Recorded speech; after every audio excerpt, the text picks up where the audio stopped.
Miq të rubrikës son Vitrina e Librit, ja ku po i takojmë së bashku edhe për këtë fundjavë për t'i përcjellë sugjerimet tona të reja për lexuesin me vepra nga autor të huaj dhe shqiptar. Shkruar nga një 19 vjeçar bolonjez, ky libër gjysmë autobiografik ka shitur mbi 2 milion kopje dhe është përkthyer në 20 gjuhë të botës.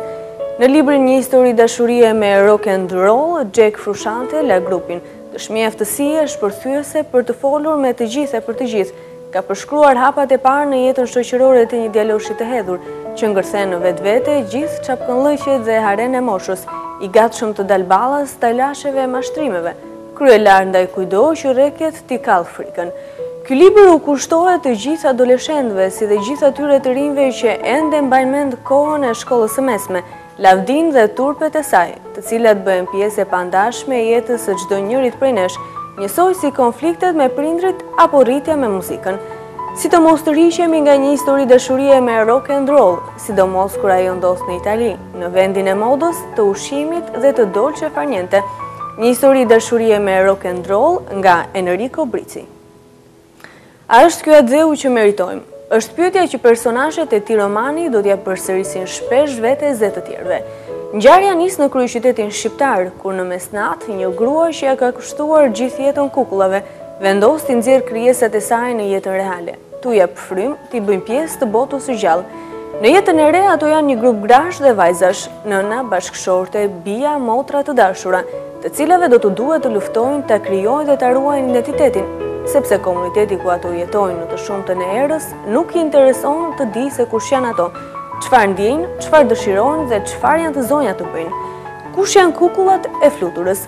Romani i saj mbështetet mbi realitetin e femrës shqiptare dhe përcillet mes dramës e satirës, në kaosin e kësaj shoqërie në tranzicion e sipër, ku ato përpiqen të ndërtojnë jetën. Kukullat nuk kanë dze është një roman për familjen, për dashurinë, për lirinë e të menduarit, për lirinë e medias, për lirinë e seksit dhe mbi të gjitha për të drejtën e jetës, të vënë në dyshim shpesh në kohë të turbullta morale e politike. Kukullat nuk kanë dze, një roman nga Flutura Açka.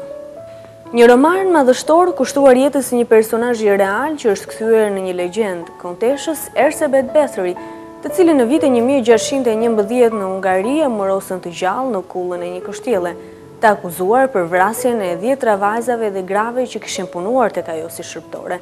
Në roman është pikërisht ajo, bie e familjes më të vjetër e më fisnike të Ungarisë, e njohur si Kontesha e Zezë apo Kontesha Gjagatare, apo edhe si vrasja e parë seriale në histori që na rrëfen historinë e jetës së saj. Ai ishte ajo vallë, një shtrig, një e menduar, një vrasëse e pamëshirshme, siç edhe akuzuan, apo e vërteta është ndryshe. A mos vallë Erzsébet Bethëri në të vërtetë si ishte veç një grua që e ndarë mes urrëties e pasionit, spranoi as pak të nështroje kukullur fatit të vet. Nën, dashnore, shtrig, vrasëse. Disa herë e keqja është e vetmja mënyrë për të mbrojtur. Kontesha e Zezë nga Rebecca Jones. Të nderuar miq, këto ishin dhe sugjerimet tona edhe për këtë fundjavë. Së bashku do të ritakojmë javën e ardhshme me të tjera përzgjedhje për lexuesin ton. Unë ju uroj lexim të këndshëm.